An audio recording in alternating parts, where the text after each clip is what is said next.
7 days after Spain lifted the World Cup trophy at MetLife Stadium, the most powerful football governance crisis in a generation is unfolding not in a stadium, not through a VAR decision, not through a formal complaint from a national federation, in a boardroom, in a deadline, in a $20 billion plan that arrived without warning, without consultation, and without the agreement of the European football community that generates the majority of the sport's global commercial value. And in a rival tournament concept that UEFA has quietly dusted off, a plan that has existed since 2017, a global nations league, a competition between national teams that UEFA controls entirely, without FIFA, without Infantino, without the governing body that has just told the world it is selling stakes in the sport's most valuable competition to private investors whose identities had not been disclosed. The threat is real, the timeline is specific, and the deadline FIFA placed on its own member associations, sign up to the FIFA Forward enterprise plan by the 19th of September or receive only a fraction of the $40 million windfall being promised, has been described by a senior football figure as pure bribery. Those words are not from a journalist or an analyst or a campaign organizer. They are from someone inside the sport who read the terms of the proposal and reached for the most precise available description of what they were looking at. So what really happened? And why does the post-World Cup week of 2026 feel more consequential for the future of football than the 40 days of the tournament that preceded it? Let's go through both tracks, the specific details of what FIFA is proposing and who stands to benefit, and the specific nature of the threat UEFA is preparing to deploy if the proposal advances without the European football community's consent. Because both are real, both are documented, and the honest examination of both is what this moment demands. Start with the plan itself, because the details matter before the reaction can be fully understood. FIFA's proposal is to create a new corporate entity called FIFA Forward Enterprise. This entity would hold and commercialize the rights to FIFA's major competitions, including the World Cup and the Club World Cup. It would raise up to $4.2 billion through the sale of minority non-controlling stakes to private investors.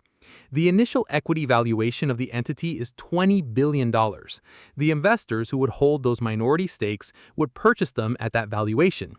FIFA has stated that the proceeds would fund development programs for national associations globally. Every FIFA member association, 211 of them, has been promised a windfall payment of $40 million each if they support the plan. The deadline for signing up to receive that $40 million payment is the 19th of September. Associations that do not sign up by that date stand to receive only a fraction of the promised sum.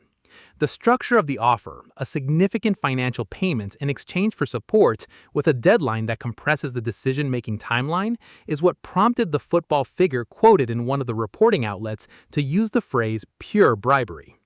That phrase needs to be examined carefully, because bribery is a serious word, and its use in this specific context has a specific meaning. FIFA is not offering money in exchange for votes on a specific proposal in a way that violates any known legal prohibition. What it is doing is attaching a significant financial payment to a September deadline that creates enormous pressure on smaller national associations, particularly those in Africa, Asia, and the Pacific, to sign up before the full terms of the proposal have been transparently disclosed. Before UEFA's objections have been processed, before the governance implications of the plan have been independently assessed. The payment is real, the deadline is real, the transparency is absent, and the combination of those three things is what the football figure was reaching for when they chose that word. Now, here is who JP Morgan is advising FIFA on this transaction. JP Morgan, one of the largest investment banks in the world. An institution with the specific expertise required to structure a $4.2 billion equity raise for a $20 billion corporate entity. The involvement of JP Morgan at the advisory level confirms that this is not a conceptual proposal. It is an active financial transaction being structured by people who know precisely what they are doing and who are being paid significant fees to do it. The Kushner family has been named among the potential investors in the FIFA Forward enterprise. That specific detail is the one that has generated the most immediate and visceral reaction from the European football community. not because of any specific allegation about the Kushner family's intentions toward the sport, but because of what the combination of their involvement, in the context of a tournament hosted by the government with which they are associated, involving a phone call confirmed between that government's leader and FIFA's president about a disciplinary reversal, following a trophy presentation shared between that government's leader and the FIFA president, does to any claim that the governance of world football operates independently of the relationships between the institution and the host nation's commercial ecosystem. FIFA said the investors purchasing minority non-controlling interests in FIFA Forward enterprise would be carefully selected long-term investors. The criteria for that careful selection have not been publicly disclosed. The process by which candidates are evaluated for inclusion has not been described. The governance mechanisms that would prevent those minority investors from exercising influence over the competition's rules, refereeing appointments, or hosting decisions have not been specified. Zero transparency as to who gains financially, as a UEFA statement said. That is not a complaint about a specific investor. It is a complaint about the absence of the information required to assess whether any specific investor is appropriate. Here is the interesting part. Because CONCACAF, the confederation that covers North and Central America, the Caribbean, and which just hosted the 2026 World Cup, has joined UEFA in expressing outrage at the proposal. CONCACAF's opposition matters in a specific way. It represents the football community of the primary host nation of the tournament that Infantino cited as the foundation of his commercial case for this transaction. The president of that host nation was present at the trophy presentation. The host nation's leader confirmed a phone call with Infantino about a disciplinary ruling, and CONCACAF, the confederation that governs football in that same host nation, has expressed outrage at what Infantino is proposing to do with the commercial value the tournament generated.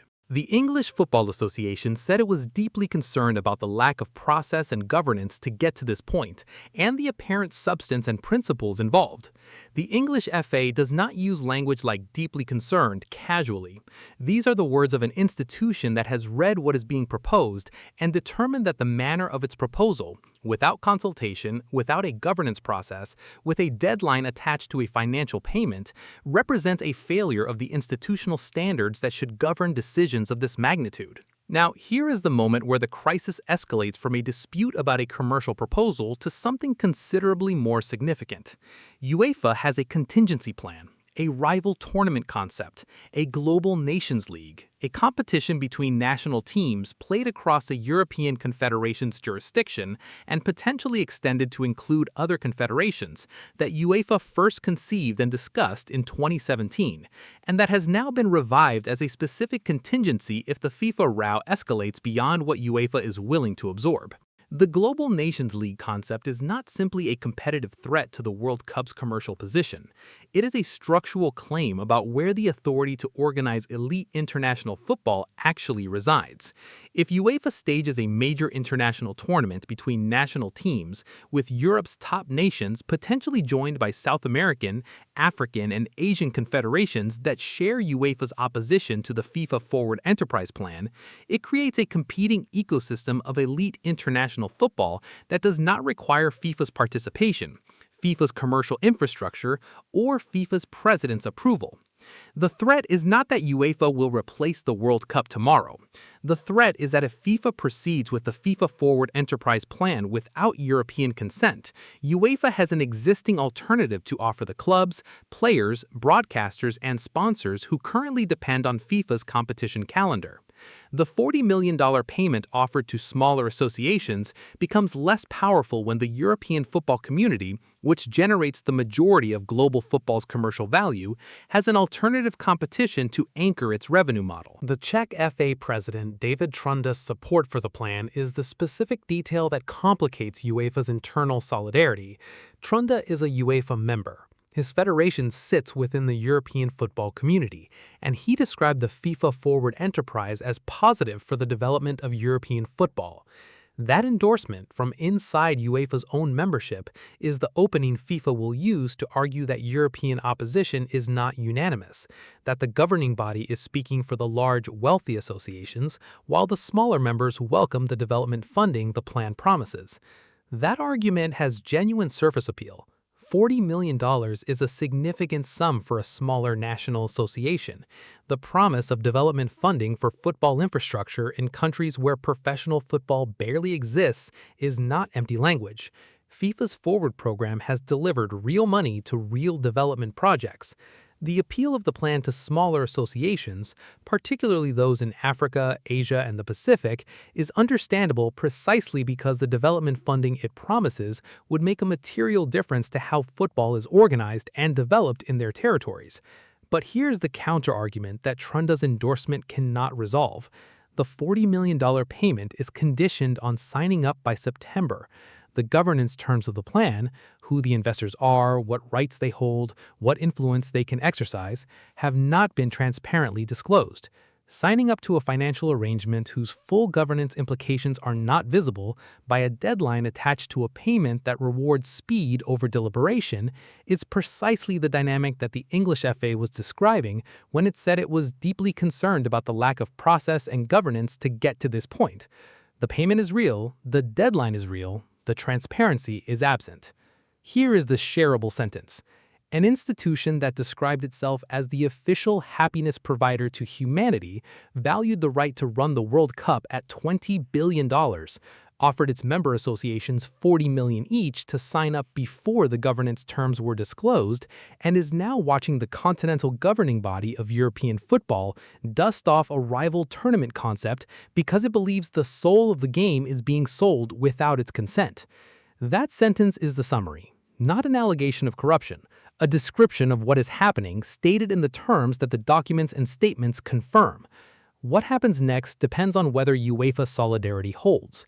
If UEFA associations, all 55 of them, present a unified position that makes FIFA's September deadline impossible to meet without European consent, Infantino faces a binary choice: proceed without European participation and accept the damage to the FIFA Forward enterprise's commercial value, or pause the process and submit to the governance consultation that UEFA, CONCACAF, the English FA, and TEBUS have all demanded. Neither option is comfortable. Both represent a constraint on the institutional authority that Infantino has exercised without significant challenge since 2016. The Global Nations League contingency is the specific pressure point that makes the binary choice real rather than theoretical. If UEFA stages its own international tournament, drawing on Europe's most commercially valuable national teams, potentially joined by South American confederations with their own objections to the FIFA plan, the World Cup's monopoly on elite international football is broken. Not permanently, not irreversibly, but sufficiently that the $20 billion valuation of FIFA Forward Enterprise becomes a different number when the European football community has an alternative to point investors toward. What do you think? When UEFA revives a rival tournament concept as a specific contingency against FIFA's commercial plan, and when the football figure who described the $40 million deadline as pure bribery turns out to be right about the structure of the offer, does this feel like the beginning of football's most significant governance reckoning since the European Super League? Or does Infantino's institutional support from smaller associations mean the plan proceeds, the September deadline passes, and the $20 billion sale happens regardless of what UEFA says? If you found this worth your time, a like helps more than you think. Subscribe if you enjoy thoughtful football coverage, and let me know your view in the comments. I read every one. The September deadline is approaching. The governance terms remain undisclosed, the Kushner family is named among potential investors, CONCACAF has expressed outrage, UEFA has a contingency plan, and JP Morgan is advising FIFA on a $4.2 billion equity raise.